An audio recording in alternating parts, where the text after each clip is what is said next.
오늘 리뷰할 드라마는 이상한 변호사 우영우 4화입니다.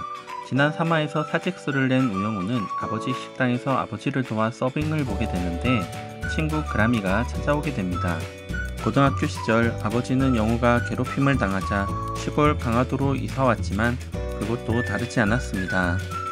그라미는 영우의 고등학교 동창으로 영우가 자폐라고 친구들에게 따돌림 당할 때 도와주고 둘은 친구가 되었습니다.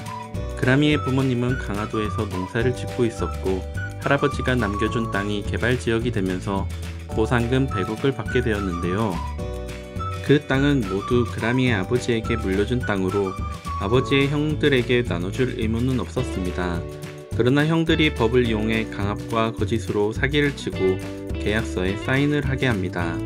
그라미의 아버지는 형들의 강압으로 제대로 읽어보지도 않고 계약서에 사인을 하게 됩니다. 계약서에는 알고 보니 빚만 2억 6천이 생기는 아주 불리한 조항이었던 것이죠. 그것을 뒤늦게 알게 된 그라미는 영우에게 이 일을 알리고 도움을 요청하는데 영우는 알아보니 거짓으로 사기 및 강박에 의한 계약이기에 취소할 수 있다 합니다.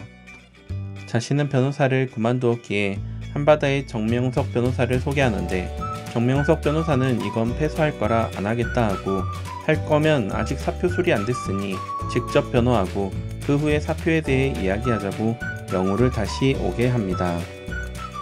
영우는 재판에서 사기와 강박으로 한 계약이라 무효라 하지만 형들은 그런 말 한 적 없다고 거짓말하며 판사는 증거를 가지고 오라고 합니다.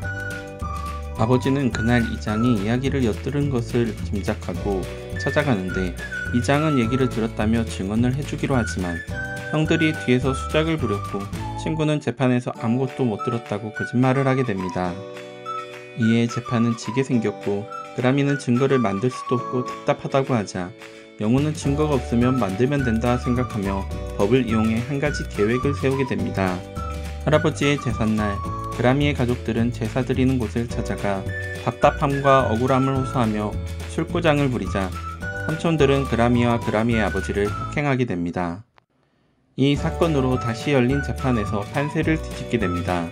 우영우는 민법에는 증여를 해지할 수 있는 경우가 있는데 그중 하나가 민법 556조 제1항 제1호 수증자가 수증자나 그 배우자나 직계 혈족에 대한 범죄 행위가 있을 때에는 증여자는 그 증여를 해지할 수 있다는 법입니다. 이를 이용하여 두 사람을 폭행한 형들의 범죄 행위로 증여를 해지하게 됩니다.